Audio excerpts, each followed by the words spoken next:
Let's make some noise. Come on.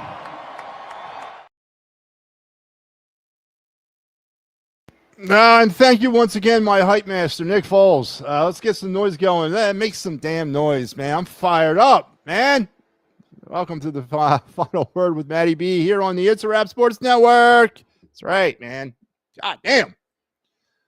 Anyway, for those of you that missed the interaction on the Fight's final, I had to hop on because of the bombastic, nonsensical rantings of homers, blaming umpires for the Phillies' demise tonight to the Mets 6-5. Now, again, I'll take it with a grain of salt and all that. I know that most of them are not blaming the umpires per se for the Phillies losing, but for a poorly called game. Now, I have to go back and rewatch some of it because honestly, I wasn't going pitch by pitch, but some of the more crucial calls in that game, like the check swing, which I don't know why we're complaining about that, it was benefited the Phillies.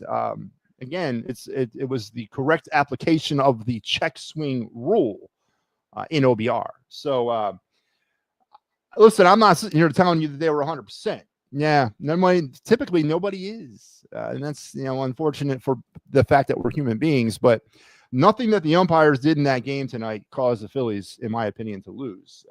What the Phillies did in that game tonight is the reason why the Phillies lost. And then until we, I think, can wrap our heads around that as a fan base, maybe we don't deserve to win a World Series. Maybe that's the bottom line. But I don't hear the Mets kind of going off about the umpires. Maybe they are. I'm not really listening, but anyway, we'll continue the conversation because tonight we got a special guest joining me here probably momentarily. He's going to be popping in when he finishes doing what he's doing over at 94 WIP. And that's producer, personality, show host, show co-host, triathlon winner. I guess add that to his resume. Jack Fritz will be joining me at some point throughout this show. So I can't wait to talk to Jack again. It's been a while since me and Jack have cut it up. So I want to enjoy getting his take on all this. We're going to definitely continue the Phillies conversation, both before he gets here and then, of course, when he's here. And then after that, we'll get into some of the Eagles because there was a decision made today about the 53-man roster. We'll get into some of the comings and goings, any surprises. There's not really, maybe one or two for me, but for the most part, it was pretty autopilot when it came to the 53-man. So we'll get into some of that as well as your day in Philadelphia sports history, your of the night segment, and your card review. All those wonderful things that we do on this program to make this program what it is. So let's hey, Barbara, what's going on? Orion strikes again. He is so terrible. Barbara, I don't know. Listen, was I doing air high fives when Rob Thompson went to him in the 5th inning with the bases loaded and nobody out? No. I mean, I don't know. Again, I get it. He should be able to perform in any situation, but I mean, I don't know. I mean, both teams blew through their bullpen in that game. It ended up being that way. So Orion Kirkering is a power pitcher, and bases loaded with nobody out is not the optimal power pitching situation. You got to dance around amongst the minefield there and try to get out of there with as least damage as possible. And Kirkering only knows how to throw one way, and that's hard. So, I mean, and it was up. I mean, he wasn't pitching well at all. So, yeah, I mean, it was a bad, again, 5th inning Kirkering. Yeah, I don't know. You're never going to sell me on Ryan Kirkering appearing in any game in the 5th inning. I'm just never going to buy that in any type of situation, regardless if it was bases loaded or not. But yeah, I mean, was there a better option? Maybe that's the better question, because the Phillies made some roster moves ahead of today's game, which we'll go into because I think it's very interesting to talk about the roster moves they made. So we'll get into that. Was there a better option? Springs to mind. I wouldn't mind seeing Banks or Robertson in that situation. Those guys, are prone to what Banks came in a situation similar to that last week and pitched out of it when only giving up 1 run. Hell, I would have taken 1 run over 5. So I don't know. Again, maybe I'm just too old and set in my ways when it comes to pitchers being put in roles and staying in those roles, which of course is something new to this bullpen. And Tanner and Ryan Kerkering is now pitching in the 5th inning. I don't know. I don't know. I'm not going to sit here and tell you you're wrong. I'm not. But I'm also not going to tell you that the Phillies did him any favors tonight either. So Diaz made Harper look silly again. Yeah, he did. It's kind of funny, actually. Let go. Let go of what? Let go of what? Ricky Batalco said the Phillies lost in a bloop. He must have been watching a different game because I saw the Mets light up Duran. Well, he lost in 4 straight singles. I mean, and Yohan Duran, is this, do we get a lemon? do we not have Brad Lidge reincarnated? Are we going to have to pump the brakes because now he's pitched in now this is his 3rd blown save? Is this, well, not actually, this wasn't a save opportunity, right? So 2 blown saves and a blown hold and a loss. I mean, what are the blown saves and the losses now starting to outweigh the saves? What do we got in this guy? I could probably use Mick Abel right about now, and I sure as hell could use Eduardo Tait in the future. So I don't know. I mean, I'm not going to sell out Duran down the river, but there's a motif to my rantings over the past 2 days. It's been about this team not being ready either in between the ears or on the field to play in this type of series against a team that came into the series that had their divisional title hopes on the line. And the Mets answered the bell. They did. They answered the bell tonight. The Phillies, I feared just going in. Was Rob Thompson going to prepare this team like it was a playoff series? Was Rob Thompson going to treat this like it was a playoff series? Because they had an opportunity not to win the division, but to really put into the ground the team chasing them into the division. Now they've failed. And now the Mets are 5 games, and the worst they could be at the end of this is 6 games back. And we still got 4 ahead, in a couple of weeks with them, which, again, it's in the future and season's not over. But it really makes me ask a lot of questions about the team's mettle and the team's ability to rise up in high pressure situations. And don't give me the house of horror crap about Citi Field. That is such a homer excuse. It makes me sick. It's a baseball field. It's a baseball stadium, just like every other single baseball stadium in the world or field in the world. That's all it is. This nonsense of, it's a house of horrors. I don't want to play there because we'll never win. That is like a loser mentality. And maybe we don't deserve to win the World Series if we're going to let, voodoo and superstition stop us from winning a World Series. And I know it's not the Phillies that feel that way. I know it's the Philly fan base, and they use it mainly as a coping mechanism. But good God, man, I don't want to hear that nonsense anymore. I don't care.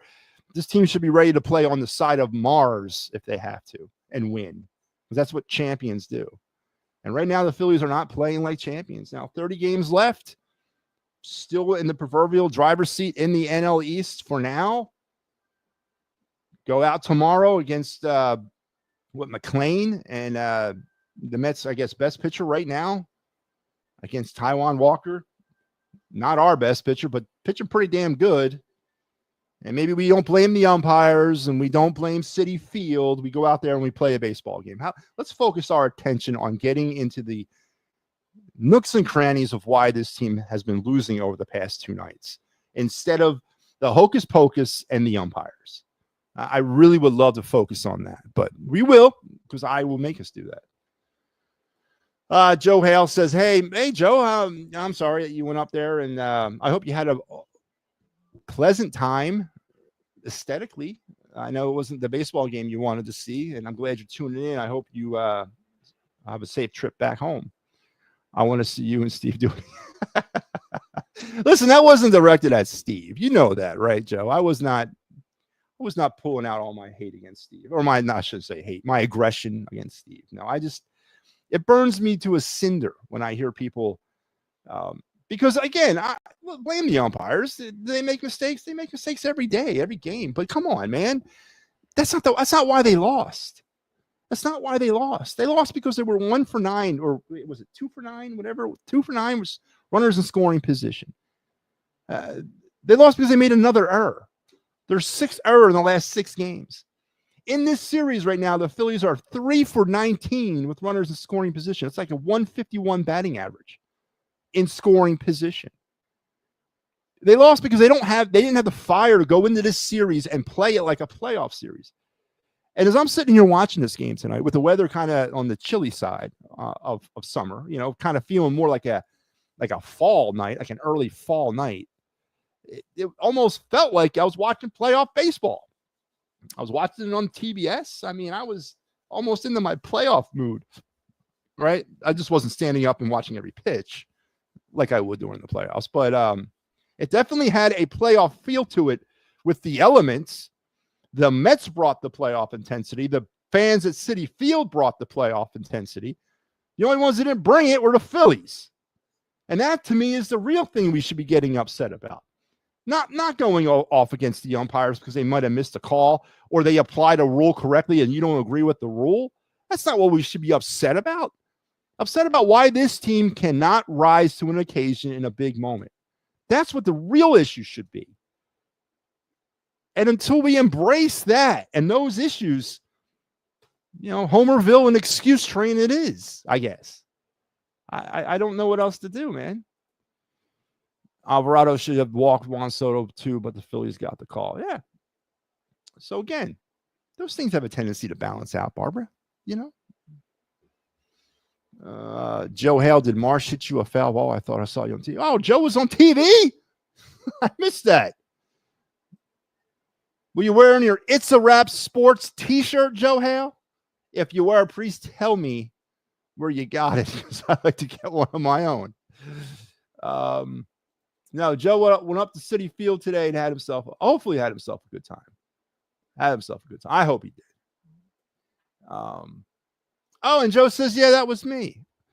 When was that, Joe? What inning was that? I want to go back and replay it.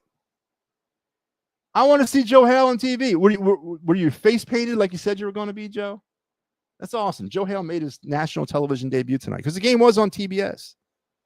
All right. So let's take a pause here because we got to get procedural. Let's strap it in, strap it on, strap it up, and let's keep our head, hands, and feet inside the car at all times. And here we go with your day in Philadelphia sports history. Back to that magical year of 2008.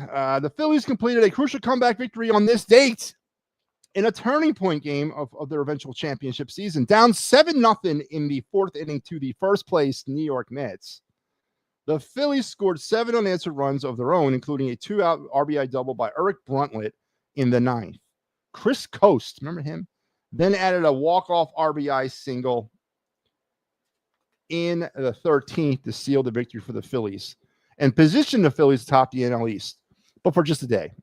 The Mets would immediately take back the lead among the NL East standings, a lead the Phillies would not reclaim until the very last game of the regular season. So I do remember that game, actually, and I was in Iraq, and I remember watching that game. It was on national television. I remember catching it on Armed Forces Network. And, the 2008 season wasn't all, primroses and butterflies. It was a back and forth, up and down season until they got to the playoffs. But I do remember that game. And I think it's somewhat ironic that we're talking about a game that on this day in 2008, the Phillies ceremoniously rose to the occasion in a situation where they needed a win. And even down 7-0, they weren't not going to let that deter them. And they came back and won that game in the 13th inning. I'm looking for that same fire from this team. And I'm looking for that same fire from this group. And right now, I'm not seeing it. And maybe we got to wait till we get to September. We got the Mets coming up on the 8th to the 11th, something like that. Maybe that's when they're gonna hold off for that magic. But they got to figure something out, man, because I need something to hold on to with this team. I need something to be happy about and to be positive about, and beating up on the Washington Nationals and all that. I just ain't really moving my needle anymore. I want to see us in high pressure championship playoff-like scenarios, and I want to see good baseball, and I have yet to see that. Now, granted, we're only 2 games into that type of pressure cooker, but it's not a good start. So there you go. There's your day in Philadelphia sports history. The 2008 7-0 comeback, come from behind win against the Mets by your eventual world champion Philadelphia Phillies. Joe Hell, oh yeah, that was me. We cut Joe Ross. Yes, and Star Wars is a great man. Star Wars is the man of segues, because I definitely took note to that. So Joe Ross today was cut, not DFA'd, mind you, given his outright release. So the Phillies don't even want him back. Get out, go. Just don't let the door hit you where you know what. They also placed Jordan Romano on the 15-day IL with right middle finger inflammation. Now, was that because he was tossing the you know what as he's walking off the field yesterday to the chorus of boos for the large majority of Phillies fans that were there? I mean, come on, man. They should make an injury designation for "you suck." They should, because we all know he's on the injury list because he stinks, because his ERA is north of 8, and no one trusts him in any type of situation. So Joe Romano's on the DL. They recalled David Robert. And so that got me thinking. So they cut Joe Ross, put Jordan Romano on the IL for performance related. Let's call that what it is. And I'm thinking, you know what? What happened to the optimism and positivity of the Phillies offseason in 2025? Remember that, folks? Remember when Dave Dombrowski sat in front of the assembled media back in November of 2024 and said, I am completely open to making real changes with this team, and I'm going to go out there and I am going to search high and low for those changes. Nothing is off the table, but Alec Bohm is, that situation is not off the table. Upgrading the outfield, re-signing Hoffman and Estevez, finding their eventual replacements, whatever. Everything is on the table to make this team better. Then we got into spring training with the payload from the offseason of Joe Ross, Max Kepler, and Jordan Romano. That was the 3 big signings the Phillies made this offseason. Remember that? Remember that? I want you to remember that. I think we all do. So here we sit in almost September. Joe Ross has been released. Max Kepler's batting about 210 and is completely ineffective. And Jordan Romano is on the IL with a owie on his right middle finger, sporting an 8.25 ERA. Amazing. Now, I get it. Not all of your free agent acquisitions are going to hit. I understand that. But when you do so little in the offseason, like Dave Dombrowski did, and then you miss on all 3 of them, miss, it magnifies the situation that you failed to address. There was a lot of criticism about Dombrowski not doing enough in the offseason. But I heard it on this network, other networks. I heard homers up and down Broad Street saying, oh, no, I like these moves. Kepler was great in Minnesota. Jordan Romano, yeah, he was hurt last year, but he was an all-star in 2023. And Joe Ross, he can be a spot starter and a long guy, all that stuff. I don't think he ever spot started at all this year, but I like these moves. These moves are okay because we didn't have that much to fix. Well, yeah, we did have that much to fix, and no, these moves were terrible. And now, here we are, literally on the precipice of the playoffs. And all 3 of our high-profile off-season acquisitions are either off this team or completely ineffective. Put that in your pipe and smoke it there, Dave Dombrowski. I would have to say a failure from the offseason. Just an outsider's opinion there. Yeah, it was Joe. Good job, Joe. Joe made it on TV. I just got free tickets to the game tomorrow as well. Oh, so you're staying up there in New York, or are you going to come back? You're going to hang out in a flop house in Queens and catch the game tomorrow? Tomorrow's a night game, too. No day game. I would think they'd have a day game tomorrow, but they're not. Night game. Orion didn't come in with the bases loaded. I thought he did. Did he come in with the bases loaded? Then again, the 5th inning. Didn't he? Yes, he did. They pulled Lazaro for Kirkering. It was with the bases loaded. They got rid of the wrong guy. Who's that? Joe Hale, Phillies will win because the Mets are starting a guy that just came up last week. Yeah, but he's one of the high prospects from the Syracuse Mets. And I've actually watched McClain pitch a couple times. He looks pretty good. Matty, my friends have said to me for years that the Phillies are front runners. I hope not. But what we're going to see, Barbara, and right now the proof is in the proverbial, and it just isn't working for me. We can sit here all day long and get very excited about them beating up on the Nationals and the Reds and the Pirates and the Rockies and, everybody else. But when we have an opportunity, a situation that requires our attention, requires us to complete it to win the division, and we come up there so emotionally, mentally, and physically unprepared to win or play. Tonight was better. The Bader home run surprised me, and that's scary, honestly. I was surprised by that home run. I thought this thing was over. I thought the bats were quieted yet again. I didn't think any more offense was coming, and Bader woke me up, and I think he woke a lot of other Phillies fans up, because I know I wasn't alone thinking that this game was done before the Bader home run, and he woke me up, and I was like, whoa. We got ourselves a game.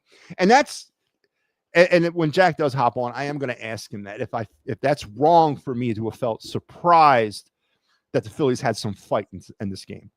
Because once again, the same MO, they went up, got back down, offense went quiet, but Bader came through in a big way, gave us that spark, and then we just didn't do anything with it as the offense once again was quelled. Ricky Bo is a clown. He rips Luzardo for showing emotion, yet he says he would have been thrown out in the first inning after the ump missed 3 Ks versus Soto. I don't know. I mean,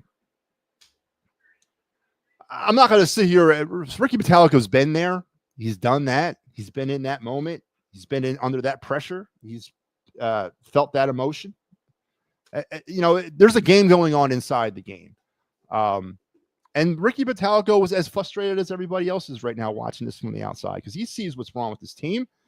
He sees the things that we're talking about every day, and he can't do nothing to fix it because he's on the outside right now. So I think I understand the sentiment was there in the right spot. Maybe it just didn't come out correctly. But listen, Luzardo getting the heave-ho on the way out of the way off the field because he got pulled.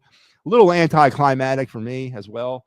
You want to send a message, man, then freak out after the Soto timeout thing. Freak the hell out and say he's not allowed to be given timeout when I'm in my windup. You're going to hurt me. You're going to injure me. You're going to throw off my rhythm. Why are you letting that? That is wrong. Then get thrown out then and there. I get it. It was the first inning. Maybe Luzardo had a calmer head.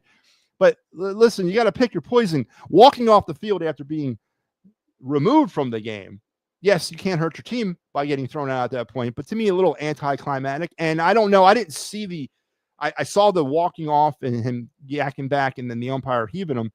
What did Rob Thompson say about any of it? Did Rob go back to the umpire and say anything? Where is Rob Thompson at in all this? And MIA somewhere? Because I was waiting to see the ejection, and then I should have saw the manager kind of looping back around to talk to the umpire. I didn't see that. Maybe it showed it later on and I missed it. But Joe Hale was there and live. Maybe he can provide some clarity there. Did Rob Thompson engage the umpire after he threw out Luzardo, or did he just walk back to the dugout? I mean, that's a problem if he just walked back to the dugout. One of his players just got ejected, regardless of whether or not he was out of the game or not. And that's an issue with this team too. It's just they're reflecting their manager's death-like personality.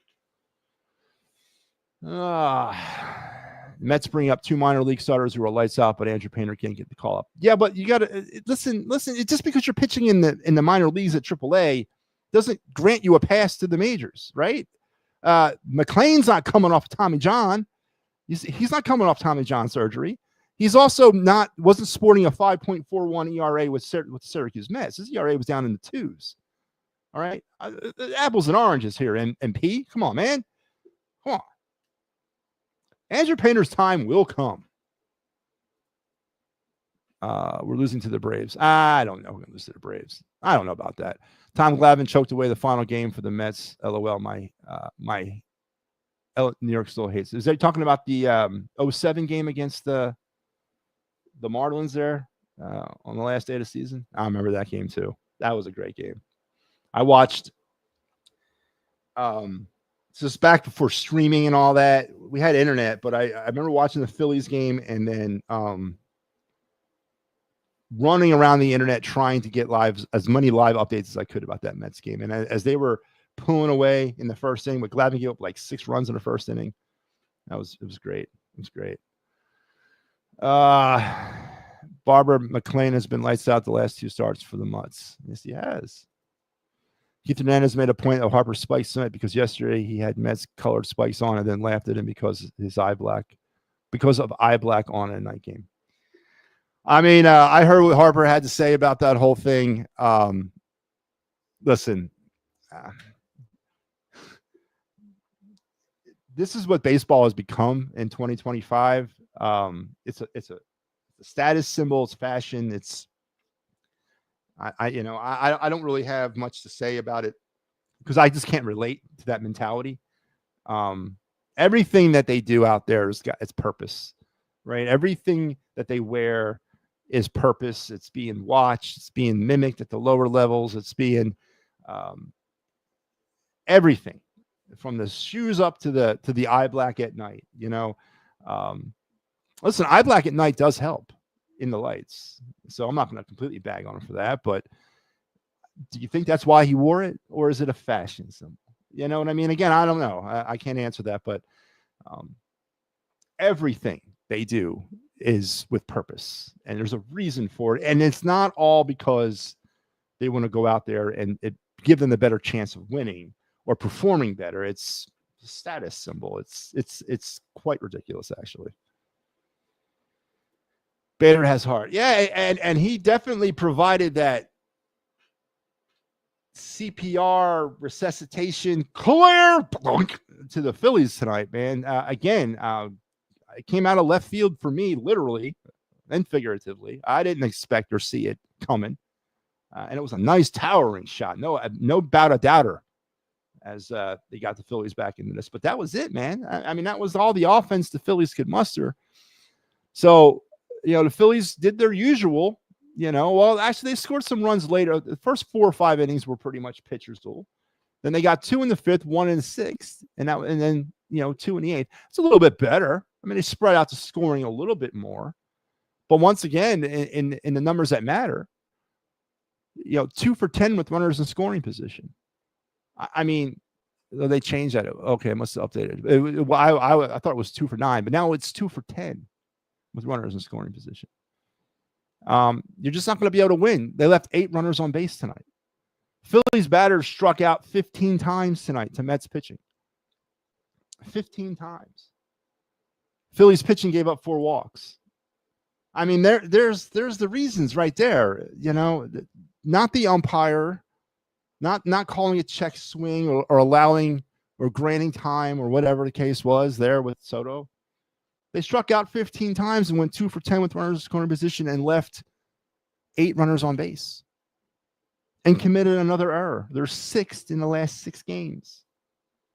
That's the reason why they lost, folks.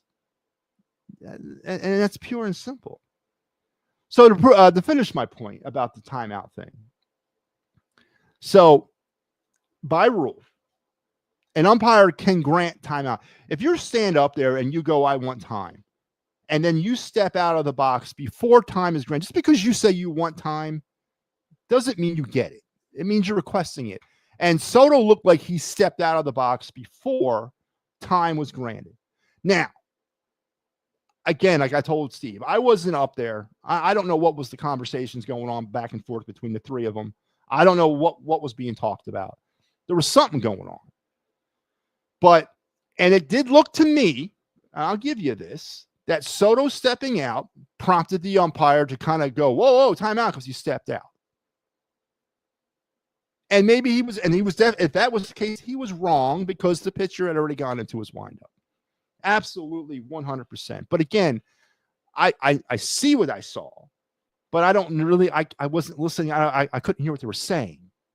But yes, by rule, unless there is a circumstance in the umpire's discretion that he can grant timeout basically whenever he wants, prior to the pitch leaving the pitcher's hand.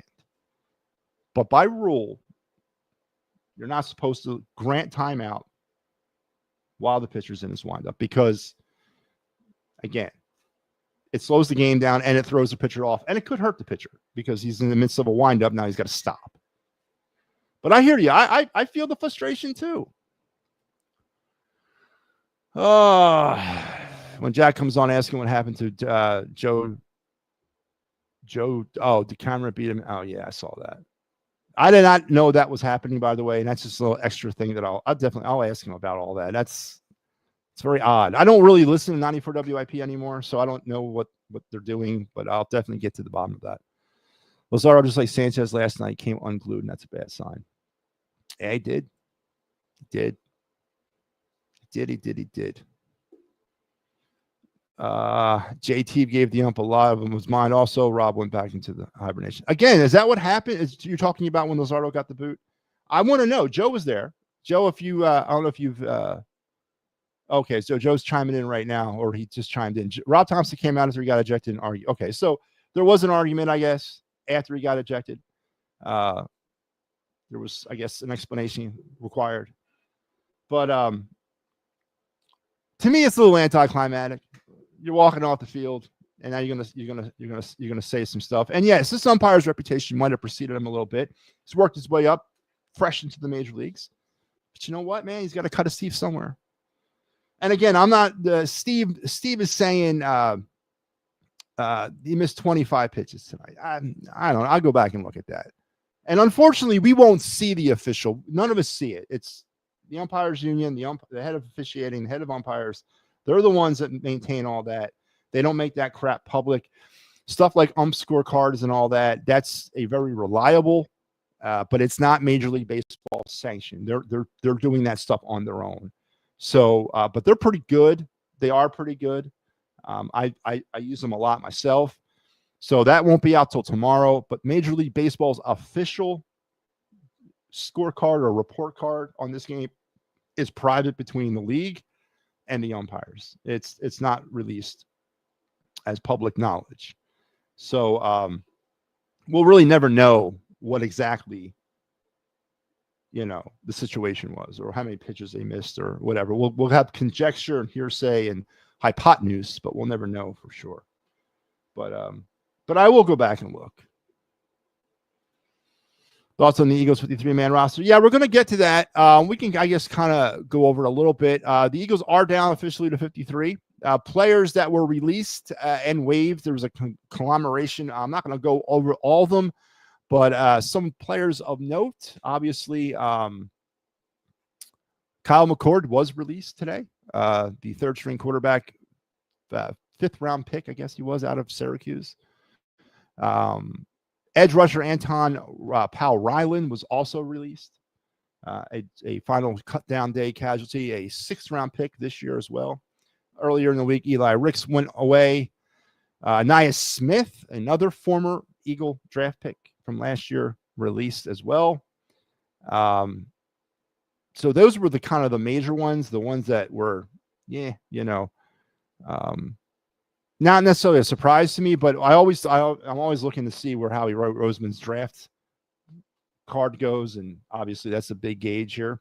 Now, players who made the team that were somewhat surprising to me: Darius Cooper, who had a strong summer; Cameron Williams, Brent Toth, Trevor Keegan survived another year, survives by the skin of his teeth; Tristan McCullum, Kylan Granson, AJ Dillon. Apparently did enough. And I don't know if he did enough or it's just they don't have anybody else. That room is painfully thin, and they got to carry A.J. Dillon. He's just another body there with NFL experience. I don't know what they're expecting out of him. I don't know how much he'll actually even dress or play, but it's almost as if they kept him just to keep him, Okurankwo, he made it. Gabe Hall, Brian Young, and Keeley. You're not a starter in my heart. Ringo was also a surprise to me, the biggest surprise, making this team. So the 53-man roster set. Practice squad will get set here over the next couple days. Howie will go through a litany of players that are been put on the scrap heap, some big names around the NFL that were released. I expect a few players brought in here, maybe some more players cut and other players added. I think you can still do that, right? You can still make changes to the 53-man roster, correct? Even though you've got down to it, you can bring player in and cut a player, right? I think you can still do that, because I'm definitely not sold on the secondary situation heading into the season. And the fact that Keely Ringo made the team, based on what I saw, doesn't make me feel that much more confident either about the whole secondary thing. So there you go. That's the Eagles 53-man roster. Man, remember when all Philadelphia hated Bryce Harper? I do. Is that today? I do remember that. Remember last offseason I suggested sign Bader and don't Marsh. I do remember you mentioning Harrison Bader. I honestly do, Barbara. You were actually one of the only ones. I think he was somewhat on my radar. I was looking for any other option out there other than what we were doing with left field. Obviously, with Austin Reyes and Whit Merrifield and all that, we just needed a better, more stable option. And I do remember Harrison Bader being one of those names. I think I was more on the Alex Verdugo train, but Harrison Bader was definitely a name that was intriguing.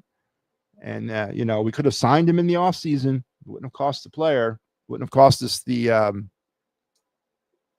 what did we give up? Oh, Hendry Mendez, the outfielder from AA. It wouldn't have cost us him, but it doesn't make up for. I mean, with the news of Joe Ross's release, Max Kepler's terrible season, and Jordan Romano and his 8.25 ERA on the IL with an owie, it really magnifies how badly Dave Dombrowski either read the room, and what I mean by reading the room, by thinking that this group was okay to run back as is, and that's obviously what the plan was all along. I mean, don't take a rocket scientist to figure that out. There was no big change coming this past offseason. There was no. I know there's been speculation about Alec Boehm and phone calls from the A's in reference to Mason Miller and Brett Rooker. I think people are making that up. I know there was talk of that, but I honestly, now that we've seen it all sort of play out over the past 5 months, I don't think there was any real significant plans to change anything on this team. And that's a big slap in the face of Phillies fans, honestly. And when you bring in a piddly amount of players, the three of them you brought in, and none of them literally have worked, what do you say to the Phillies fans out there? What does Dave Dombrowski say to us? Now, in this November, when this is all over with, barring a World Series championship, which, based on the last 2 nights, I don't know how anybody can still feel comfortable about that. But what do you say to the Phillies faithful when you address them at the end of the season? Hey, guys, I was lying to you last year. I had no intentions of changing anything.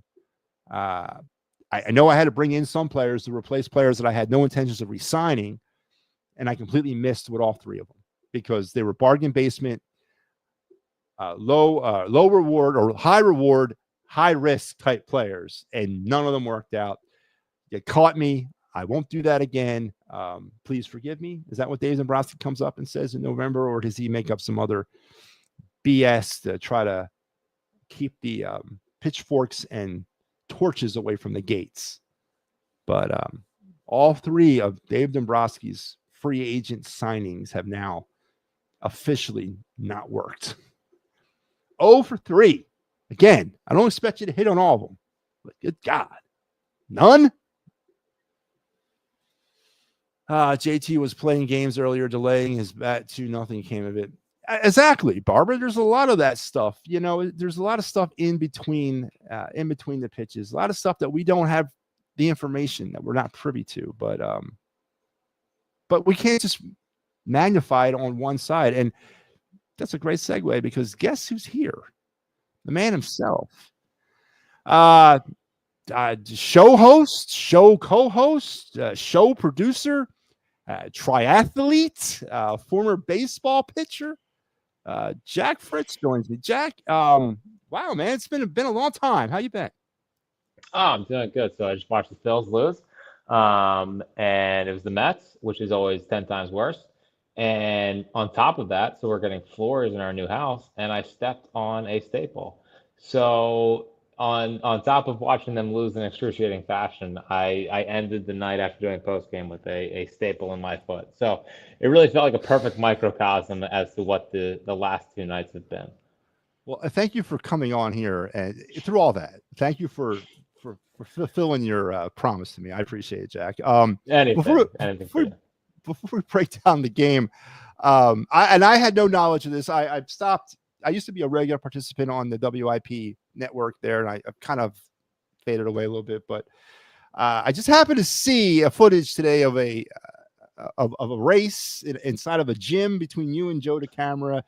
And please, I'm sure people out there know it, and I apologize for not knowing it.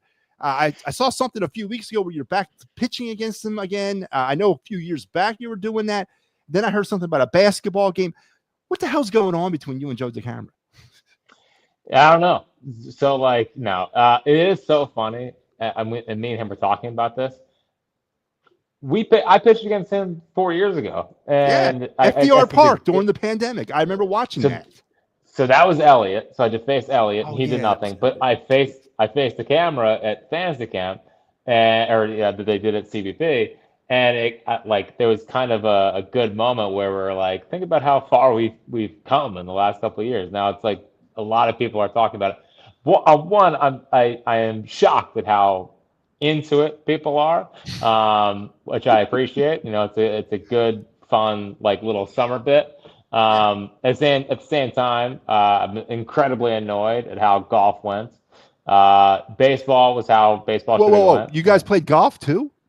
We played golf, and here's the thing: is that it's a mental game, and I'm good at golf. I'm 100% good at golf. Played in high school, like I can play golf, and for some reason, like I psyched myself out in a way that I haven't psyched myself out in forever, and he like beat me in 10 holes. So he beat me in golf, and then smoked him in baseball. He smoked me at tennis, and I smoked him at running today. And it all comes down to basketball, which is happening, I think, uh, like early September. So yeah, it's been fun. It's also been annoying, and hopefully it all goes the way it should with basketball. Is basketball going to be a 1v1 format, or are you guys playing pig? How you guys doing this? No, it's one on one. It's one on one, but like I don't know if it's normal basketball rules where, Yeah, make it take it yeah. and those kind of things. He likes to get his rules as best as he can.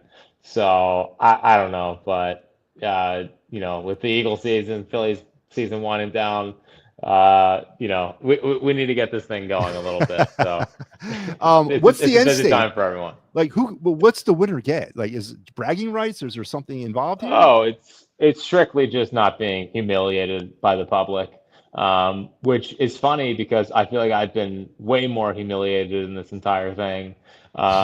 Because when I win, no one cares because I'm supposed to win, and then when I lose, I'm a big oaf that Yes. has no business claiming being an athlete. So really, the whole thing's been a lose lose for me. But I guess it's been fun to participate in. And then there was something a few years back too, where you were running. I guess you were trying to run 2 miles in a X amount of time, or a mile in X amount of time. That was a few years back too. I remember that. That was just you against the clock. I do remember that. Yeah, yeah. So it seems like I keep getting signed up for a lot of these athletic events now. So that was a mile in under 8 minutes, which I There you go. did Yeah. do, Yes, you did. 7:52. And as I'm getting into my elder status here at the station, 31 years old, Yeah, it's you gotta slow probably down. maybe I'm aging myself out of life. No, but it feels like every once in a while people are like, "Hey, you need to do this athletic thing for us," and I'm like, "All right, sure, okay, I'll do it." Um, I would like to think I'm not going to pick up a baseball again until my kids are a little bit older, but who knows? It seems like everyone wants to challenge me to something. Well, Jack, good luck. The cream always rises to the top. I don't have any doubt that you're going to prevail to ultimate victory. But the real reason I brought you on here, and it just happens, and again, this was not set up. This just worked itself out because I kept pestering you about it. Here's the deal, Jack. We're sitting here, 30 games left to go in this season, and I said this back coming out of the national season or series. I'm like, listen, the Phillies are going up to Citi Field with an opportunity not to win the division, but to definitely put down the dog New York Mets, put some distance, maybe give them an insurmountable deficit to come back from. Over the last two nights, Jack, what I've seen has been very reminiscent of last October, and this concerns me about this team's playoff rising to the top occasion. It was a playoff atmosphere in Citi Field. The Mets are playing it like a playoff series. The only ones who are not treating it, in my opinion, like a playoff series are the Phillies. And that's concerning to me, Jack. What do you say to me and other fans out there that might be feeling that way? Well, I mean, I totally agree. And that's been the most frustrating part is that, and I just said this on the postgame show, it feels like they have to work so hard to try to win these games. And they have a little bit of momentum, right? Like Bryce gets them the 2-0 lead. They had the 3-0 lead last night. And then they just had that spurt where they just let the Mets hang around. And the thing that's so frustrating is like this Mets team is begging to be knocked out. They are begging to be knocked out of the race. They've been dead all year. There's been no grimace. There's been no OMG with Jose Iglesias. I think like JD Martinez is a pretty big loss from a leadership standpoint. They have not had that same feel, but it feels like when they see the Phillies, they're like, there they are. And the thing that annoys me is like there's no Mets fan that is afraid of the Phillies. The host up in New York aren't afraid of the Phillies. Keith Hernandez said earlier tonight the Phillies are overrated. They're not afraid of us at all, and they keep waiting for the Phillies to screw it up, and the Phillies are just giving it to them. Like they're adding fuel to that fire, and it's just like sometimes I say as a bit, I'll be like, in this city, but like in this city, to be getting dominated and humiliated in the way that they have been by this Mets team, one of your closest rivals and a team that you've hated forever, it just burns a little more. Now, I thought they showed decent fight tonight. Like that. Absolutely. That's what makes tonight frustrating is that I thought they did fight. I thought like even Weston Wilson diving for that ball was like he wanted it. Luzardo wanted it. I thought Bryce wanted it. Tried to steal that base. And my thing with the stealing base there is like, on one hand, you could say, well, he's trying to do too much. But if he gets it, then he's doing the right thing, being aggressive, trying to make something happen. So That's kind of the nature of the sport. But even with the amount of fight that I did feel like they put into tonight's game, it just felt like they were always swimming upstream. It did. And that's the frustrating part. Now, I'm not going to lie to you. When they were down 5-2 and things started to kind of ease into that all too familiar 1, 2, 3 strikes you're out, 1, 2, 3 strikes you're out, I started getting a little like this game's over. And then, as you said, they showed some fight. Harrison Bader with a big home run there to tie things up. And then, it is what it is. I do want to get your opinion on a couple of things. The Citi Field House of Horror stuff. And as you just kind of alluded to it, the whole Mets not afraid of us, that started, I think, maybe about 5 or 6 years ago when they started taking over the bank. And then it sort of kind of grew from that exploit. But if you're a world championship caliber baseball team, if you proclaim yourself to be one, I don't care if you got to play at Citi Field, Oracle Park. I know that's another place where they don't play well. You should be able to play on the side of Mars. That should not be in any Phillies fans or player or management or coaches. That should not even be in their vocabulary. Oh, we just don't play well here. And I know Bryce Harper alluded to that yesterday. And how does that make you feel when one of the faces of the franchise is saying, hey, man, what do you want from us? We just don't play well here. Well, and what it makes me feel is that, I would have a hard time believing that a team with Rollins, Utley, and Howard and Hamels go up to Citi Field and let them just dictate baseball games, because that's what it feels like. It feels like the Mets dictate how things go against the Phillies, and the Phillies are just waiting around, and waiting for the next shoe to drop where it just kind of falls apart. So 9 straight losses up there is brutal. They are I think 20 for the last. I think it's 20 for the last. No, it was 21 of.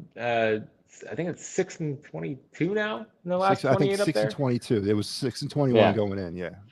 Yeah. So 6. That's unacceptable. And at some point, and I know for some reason it doesn't happen in baseball anymore, but whether it's plunking a guy, whether it's getting in a fight, whether it's having a little bit of a hard slide, something to kind of say, hey, we're not going to get messed with anymore. Like, I would love for the Keith Hernandez overrated thing to just percolate throughout the clubhouse.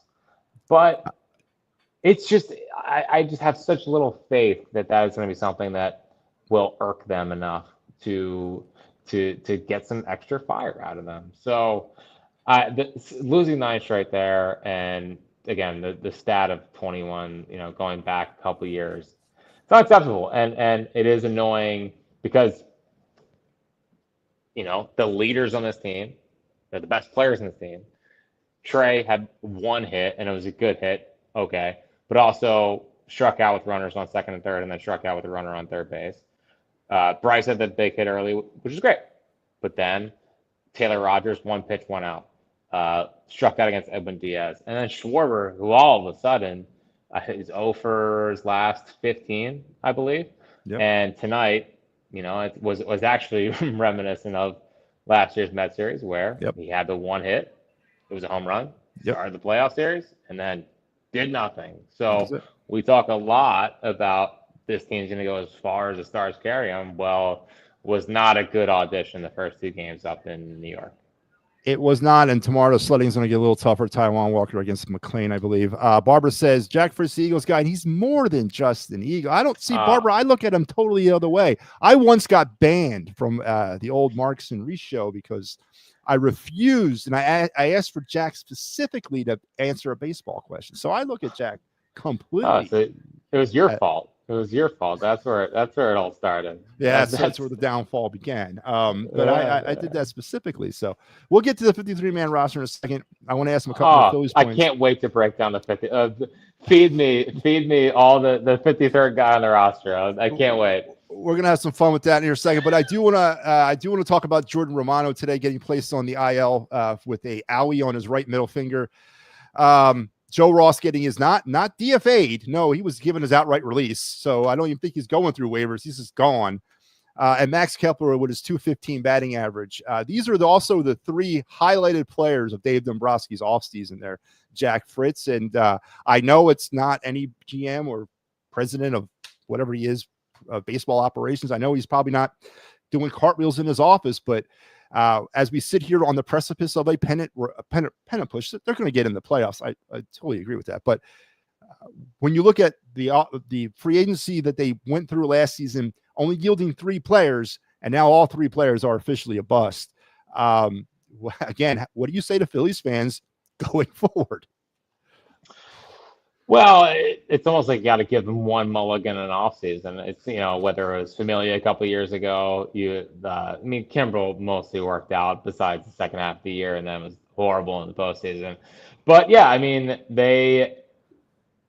Dombrowski's a tough eval for me because on one hand, I think he's done a really good job turning the Phillies into a big boy organization. I think before he got there, I thought there was miscommunication from everyone, and McPhail was a total failure from that standpoint. Klentak was a failure from that standpoint. So I think Nebraska's done a really good job of turning the Phillies into a major league quality organization.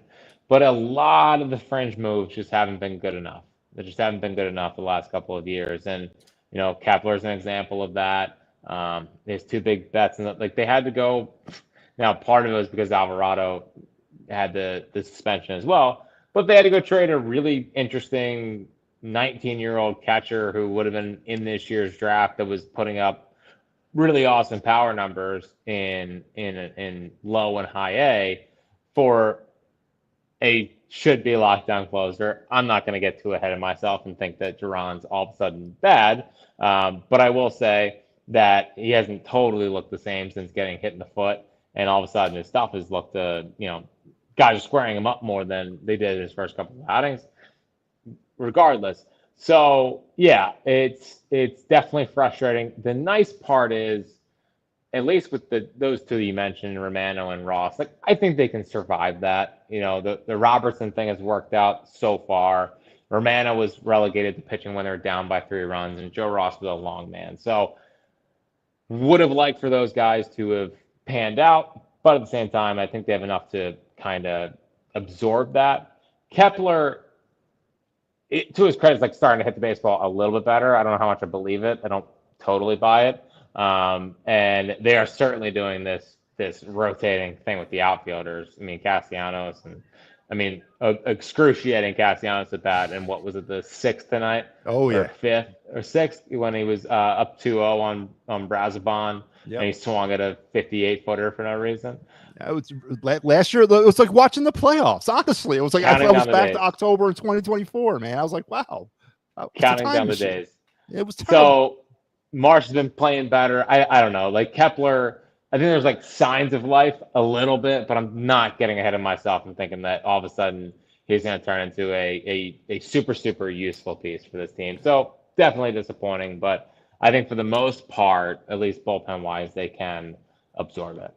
Well, here's the thing, and I get it. You swing and you miss sometimes. You swing and you hit other times. But you mentioned the Eduardo Tait move, and of course Mick Abel was part of that deal as well, going to Minnesota for Duran. I haven't forgotten, and I'm sure you haven't. Dombrowski also poached Logan O'Hoppe a few years back and sent him to the Angels for Brandon Marsh. Dombrowski has decimated any kind of catching prospects that we have in this organization. We have nothing. And they've pretty much backed themselves in the corner with JT, I think, in this coming offseason. They have to bring him back because you're not turning it over to Jordan Disson and Rafael Marchand and Garrett Stubbs. You're just not doing that. You got Farabus down there in the FCL that could potentially years from now, but he's decimated the catching prospect situation. But I definitely could. I was thinking about Mick Abel tonight, actually, as he's blowing a win there. But the last 2 nights, Jack, the Phillies pitchers have hit 5 batters, 2 wild pitches. And then 6 errors over the last 6 games. So it's more than just the usual offense falls asleep and then they putter out. Now we're finding new ways to seemingly to lose. And it's what do you, as a former pitcher at the NCAA level, is there something you attribute to 5 hit batsmen over the last 2 games? Well, yeah, I mean, Luzardo was just two sweepers that hit guys in the back foot, hit righties in the back foot. That feels more like a pitch release problem more than anything. Romano's Romano. Like, I don't know. Like, all of a sudden he was 90. He was like 95, almost completely out of the he was almost hitting the backstop with. I mean, there was definitely part of me of when Romano hit the guy last night where I was like, all right, here we go. Hold on. Here's a moment. We're going to start fighting people when we're down 6-3. That would have been nice. These guys are big leaguers. It's disappointing that it happens, but I don't know if there's anything mechanically I can break down. Like the defensive miscues the last couple of nights have been really frustrating. Bader tonight overthrowing the outfield or overthrowing JT for no reason and allowing the runner to get to second base, and that inning kind of blowing up on them. Kirkering has to do a better job there. I mean, he's been getting these inherited runners thing has been brutal. And then Bryce the night before with the rundown, just throw the baseball, and the whole inning falls apart. So it's like, and what makes it so frustrating is that feels like it's been a problem for this team. Even when they were making the World Series, the majority of that season, a majority of 23, like they get by, but it's not crisp baseball. And I know that's not allowed in 2025 in modern baseball. It's just playing the game in a good way. But it's those little things that winning teams do well. And it consistently feels like the Phillies don't do those things. 100% Jack Fritz, and I know we got 30 games to go, and this thing is definitely not over yet, but the Phillies are trying to make it as interesting as they possibly can. All right, I'm going to transition real quick. I'm not going to keep you here much longer, and I want to thank you, Jack Fritz from 94 WIP, for showing up tonight, talking some sports with me and the assembled chatters here. 53-man roster time. The Eagles are set. The dawn of a dynasty is upon us, and we're going to roll into 2025 with without Kyle McCord. Kyle McCord, the draft pick from Syracuse, is no longer here. Keely Ringo is going to be part of this. A.J. Dillon's going to be part of this. Antoine Ryland Powell not going to be part of it. What is your take? I'm sure you've had an opportunity to digest it a little bit. I'm not going to go name by name through this, but is there anybody that jumps out of you, one, that made the team, and two, obviously, who did not? Well, I was pumped that Darius Cooper made the team. I was like, I'm a sucker for a good training camp story. I'm a sucker for a Division II guy making it. So I was happy with that. I mean, they do feel a little bit light. I thought it was funny they didn't put a long snapper on there. Yeah. Now Charlie Hewitt, I assume, will go to the practice squad, and then they'll Sure elevate him. I think that by the Cowboys game they will have a long snapper. But yeah, I mean, I don't know. Howie's pretty much a machine. I think that, by opening night he'll probably make one more trade, and they'll try to get another guy in here. But I guess I'm really curious as to how the defense looks. I mean, I know it's not like an original take or anything with the Eagles, but they do feel light with CB2. Does Cooper DeJean just go over and take that spot? Do they want to keep him kind of as the Malcolm Jenkins, Swiss Army knife in the safety, nickel, outside, could be like a linebacker in some packages, I'm sure. Is Jihad Campbell such a super difference maker that, like, immediately from day one they have another stud there to go with Zach Bonds, where, like, you don't have to worry so much about what the edges are, and the safety thing next to Reed, that seems like a huge concern, but, like, I don't know. I'm curious to see how they start the season. I know people hate the training camp stuff and, like, overreacting to training camp, but it's not like the offense is lighting the world on fire there. So new coordinator, all of a sudden you have a little bit of Brian Johnson flashbacks when they didn't go outside the building and they just hired from within. So I don't really have there's nothing too crazy with the 53rd guy on their roster. But I was very excited that Darius Cooper made it because I don't know, man. I think that guy's he had a good summer. He deserves it. I think he does deserve it. He had a good summer. It's okay. I agree with you too, Jack.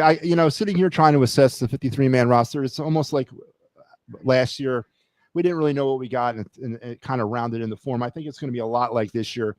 I am concerned about the defense because I don't think people give the defense as much credit as they deserve for what they did down the stretch last season in terms of helping this team win a Super Bowl. I think if you take the defense out of the equation last year, they do not win the Super Bowl because I thought they were so goddamn good going down the stretch. I think heading into week 9, they had forced 7 turnovers. Heading into the Super Bowl, they had forced 31 turnovers. I mean, they were just hitting on all cylinders at that point. And without their contributions, I don't think they win a Super Bowl. They lose 6 starters off of it. They lose 6 starters off of it. And I don't think it was, and I honestly, again, I said it last year too, so I don't know, give credence there. I don't know if enough was done to kind of replace those players. I mean, they're the number 1 defense in the league last year, and I mean, I think the inside, the interior, up the middle, you feel pretty damn good about. I mean, Jalen Carter's ridiculous. The fact that he was playing every single snap, like, the last 6 games of the year, was insane. Obviously with Bond and Campbell, and eventually Nakobe Dean coming back, like, all of a sudden the linebacking unit is the best we've ever seen. It feels like in my entire life, which is so odd for them to, have care about the linebacking unit, but I would anticipate that they're top 10 defensively. I think you take that. To expect top 5 feels like a little bit of a reach, and I mean, a lot of pressure falls on this offense to be in the 30s. I mean, they didn't score 30 points a game last year. No, they should be. They should be in the 30s this year. I agree. And with that being said, and we'll transition, I'll let you go here because I got 2 questions that they want to ask you that I want to put up here. But okay.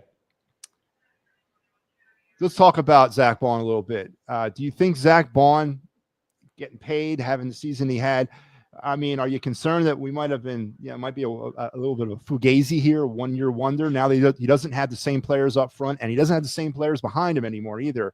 Do you think maybe offense target him a little bit more to sort of kind of expose him, or are you comfortable with Zach Bond year 2 with a revamped defense around him?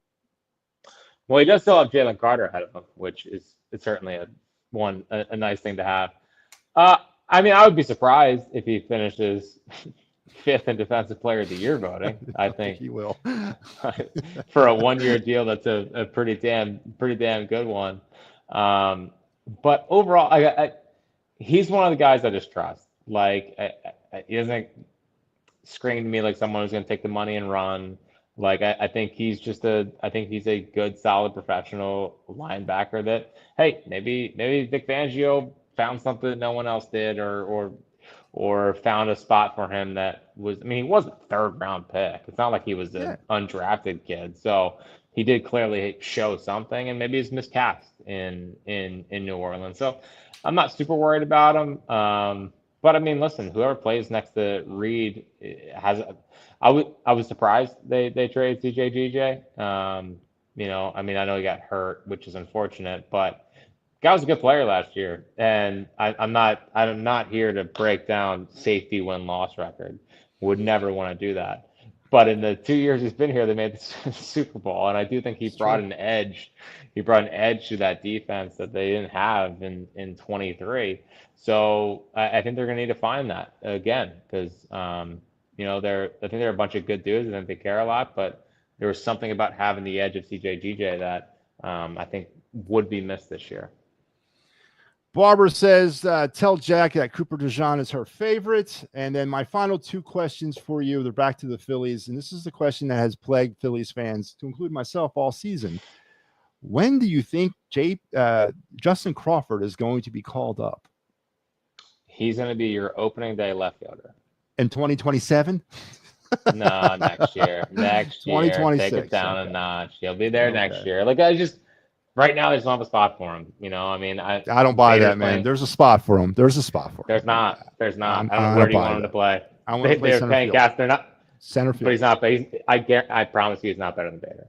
He's not better than Bader. What about, is he better than Marsh? I don't think so. Like, Justin Crawford is. Is he worse than Marsh? Is he going to give you less than what Marsh has given you? Possibly, yeah. I mean, I disagree. Do you like Johan Rojas? Do you think Johan Rojas? No, cannot stand Johan Rojas. Cannot stand. Okay, well, they have the same exact numbers in AAA.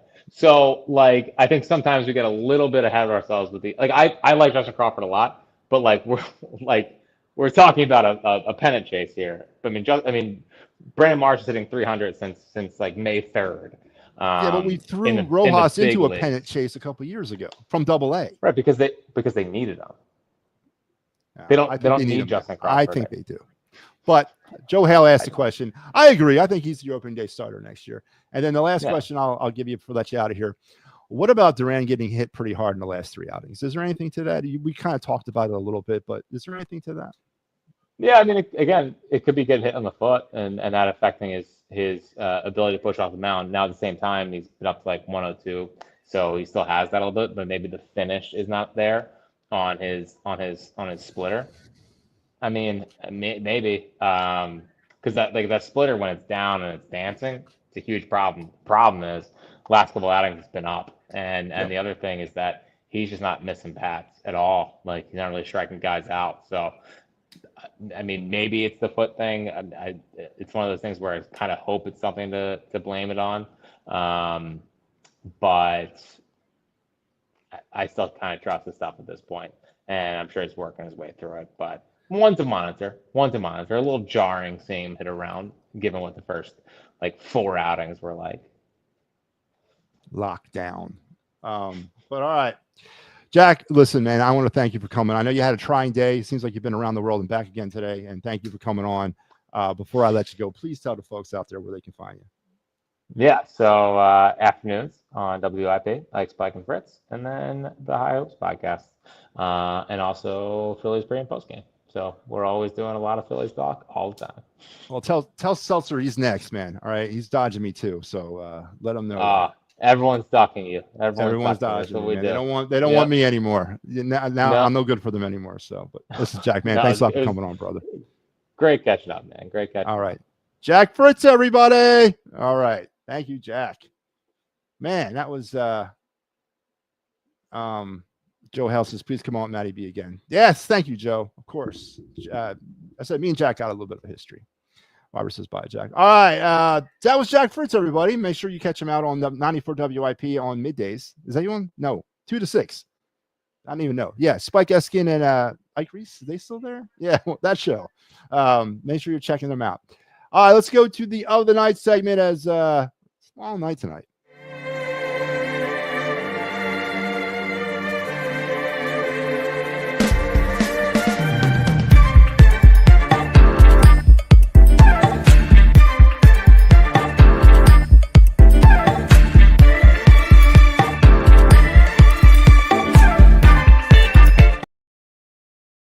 All right, quickly, we're going to get into the other night segment because we have, we got to get through the, no, we're not doing 2 cards tonight. Leave me alone. We're doing 1. Thank you. Thank you, Barbara. I much appreciate that. Please like, share, and subscribe on all of our platforms. Keep us going. So I can mix it up with my own co-hosts or my own show host on my own network, and then also mix it up with Jack Fritz. You know, you can't find this type of entertainment anywhere. But tonight we're going to continue on with the Flyers spotlight. We're spotlighting the players who I think are going to be pertinent in the Flyers 25-26 season. And we've moved down to the 4th line, in the middle of that 4th line with our new 4th line centerman with interesting look on his face there. I mean, he looks kind of mad. I don't know what's going on there, but Christian Dvorak, a free agent pickup from the Montreal Canadiens, essentially is coming on to replace Ryan Poehling from him being traded to the Ducks. 82 games played, 12 goals, 21 assists, 33 points, and a -5 for Dvorak. Does have a little bit more of an offensive touch than most of our 4th line centermen have had, to include Poehling. Again, I don't want to sound this way, but I got bigger fish to fry than the 4th line. And if we're sewing up the 4th line and we still have holes up in the 1st and 2nd lines, I don't know, but we need a 4th line centerman.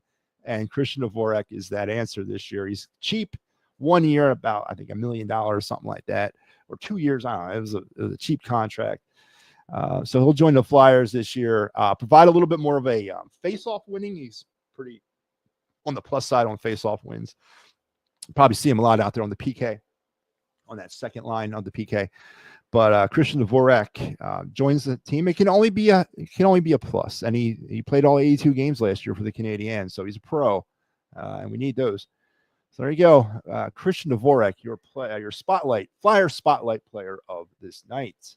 As we are doing what we got to do. Barbara's addicted to it. Good. Keep watching. Thursday, 2 cards.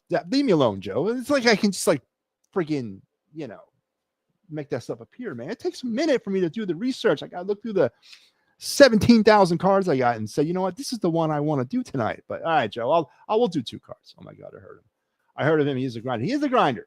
And interesting face on that picture. So he'll be the one manning the 4th line for the Flyers in the middle of it. Don't ask me who's manning the 1st line in the middle or the 2nd line, but I can tell you who's manning the 4th line, which, again, priorities, I don't know. But let's get over to our aforementioned card review.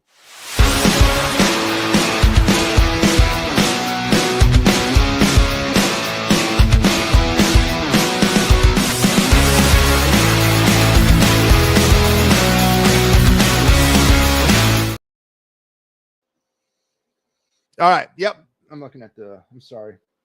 All right. Card review tonight. I wanted to make sure I had the right year. Modern era. Tops, of course. Baseball, of course. And we're going to touch on to one of my favorite advances in the baseball card industry and in the card industry as in general over the past 20 years. And that is the addition of relics inside of sports cards, i.e.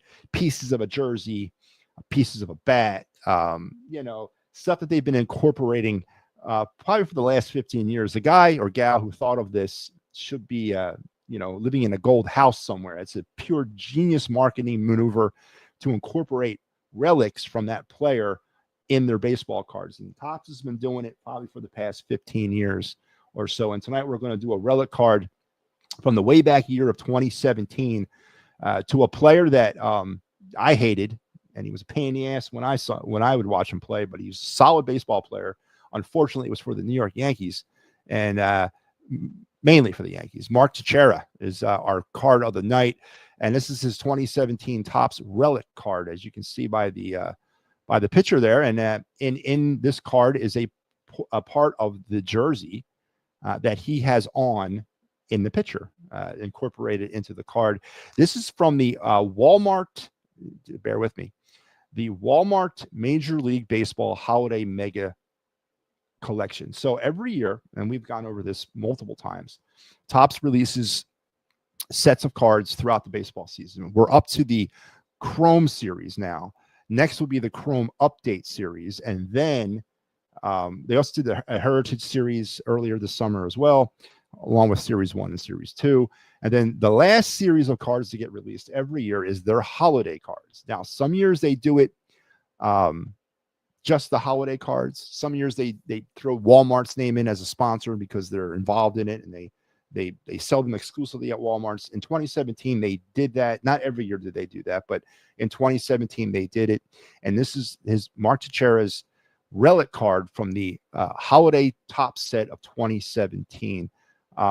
This card is actually about a $10 baseball card, for a player that was nowhere near his rookie year or his final year or his even better years when this card was manufactured. But because it's his relic card, it carries a little extra weight. And again, I've already kind of gushed a little bit about how I think the person that came up with the concept of embedding relics into baseball cards is a pure genius. And it's, obviously a lot thicker than your normal baseball card. And it's sort of like triple bonded there in order to hold up the relic. It's a little bit more durable too. And that means with more durability, longer life of a card. You don't have that potential of bending over a corner or creasing a card because they're so rigid and thick. And not to mention, of course, the relic. So Mark Teixeira, again, I love the relic cards. No matter if it's Joe Schmo on a relic card, you always keep a hold of those. You never know. And there he is, about a $9 baseball card in this form. It's the base form. There's no bells or whistles from the holiday set base card, relic card for Mark Teixeira. And there you go, man. Oh, that is our baseball card review. The 2017 Mark Teixeira relic card. So, Matty, could one of those places make a card if you in a Phillies uniform? Can they do that? Yeah, somebody could do that for you. Somebody can make you a baseball card with you in a Phillies uniform, or me specifically in a Phillies uniform. Yeah, I guess I could look into that. Yes, he was on the Braves and the Rangers as well. He was a Braves. Yes. I know. A Marsh lookalike is at the bar. I don't want to bother him or take his picture. Is it Marsh though? It could be Marsh. Go do it. Go ask him. Go ask him if he's Brandon Marsh. But anyway, folks, listen, that's going to wrap us up. Thank you for hanging in there. Late show tonight. Ran late because of the final. And we went well over, just an hour 20, I guess. But these games have been sort of pushed back, or these shows have been pushed back because of the post game. Tomorrow night, there will be no final word. It's because I have the post game. So I will be on the post game show tomorrow, and I will have the dubious honor, hopefully, to not report a Phillies series swept. And here's your final Fighting's final lineup for tomorrow. Steve Fuentes, who put up with me earlier tonight. I want to thank Steve for taking my angst. But I was getting fired up, man. You guys were firing me up earlier.